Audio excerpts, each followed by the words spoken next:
I'm Michael Burns. I'm the city manager for the city of Lowell. This afternoon, I would also like to introduce my assistant city manager, Rich Lombard. He oversees our public works, and also with me is Police Chief Steve Bucola. I want to update you. Last evening, I sent a press release out updating as to where we were currently with the flood status here in the city of Lowell. As of 9:20 this morning, our current flood stage level is 15.07 feet, and we are deemed in flood status. The National Weather Service has projected an increase in our elevated flood stage by 0.1 feet to 18.6 feet. This has changed somewhat since this morning when it actually went down from 18.5 to 18.4. Now it's jumped back up to 18.6. In addition, the projection for cresting has changed from 11 a.m. on Saturday morning to sometime after 7 p.m. tomorrow evening. We anticipate our flood level to be in this state for approximately 12 hours before we see a reduction in elevation. The projection is less than the flood of 2013, which reached 19.2 feet, but it's greater than our 2004 flood elevation of 17.55 feet. This would be projected as the third highest elevation flood in the city of Lowell history. The city of Lowell, Lowell Area Fire Department, and Lowell Light and Power are working directly with the Kent County Office of Emergency Management on this event. We are also working with the King Milling, who maintains the dam on the Flat River near the Lowell Showboat. There is a barricading plan in place and will be assessed as the flood event continues. To accommodate those affected by flooding, the city has temporarily lifted our on-street parking ordinance between the hours of 2 a.m. and 6 p.m. The city of Lowell anticipates that South Jackson Street, north of the bridge, will be impassable later this afternoon, and to my knowledge is already in the process of being shut down. Areas we believe will receive the most impact include the fairgrounds area and the south side of Bowes Road, but primarily the area of Main Street, the south side of Main Street, east of Monroe to Division Street. We are asking residents who live south of Main Street between South Monroe and South Division to remove any valuables from your basement and your main floor. The police department has already issued written notices to those in that area. Some businesses along the south side of Main Street may see some water in their parking lots, specifically the Huntington Bank and Big Boiler Brewery.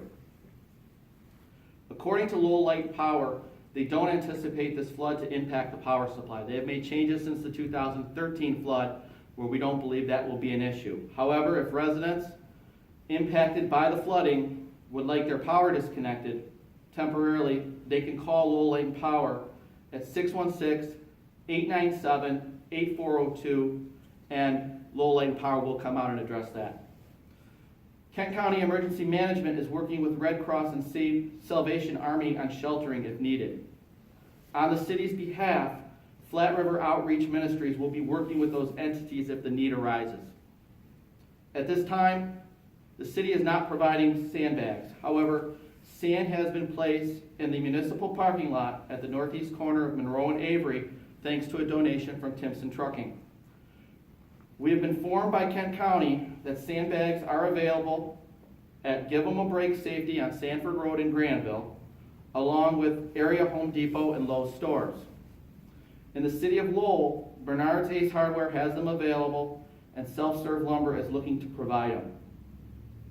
We are providing our most updated information on this matter on our Facebook page.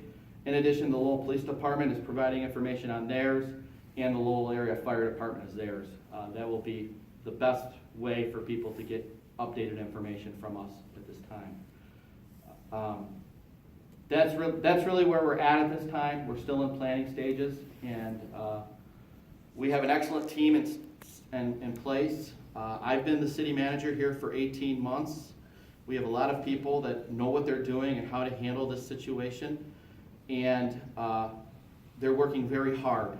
And one of the things I'm noticing about this community is flooding is something that just happens. People don't get really too worked up about it. But it is still very important that we are providing information to the public and being responsive to the needs of the community at this time. That's all I have at this time, and we're happy to take any questions if you have any. How many people are affected, would you say, by the flooding in their homes? Could be, Approximately 30. and this is that all neighborhood. south of Main Yes, Street? all south of Main. That 30 homes or 30 people? 30 homes.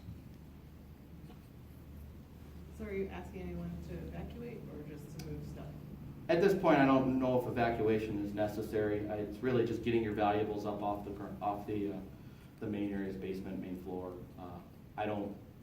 We don't sense that that'll have to be a need.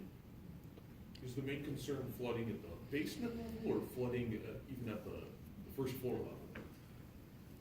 Steve could probably answer that better. Depends on where the house is located. Some of the houses are gonna have. Sure.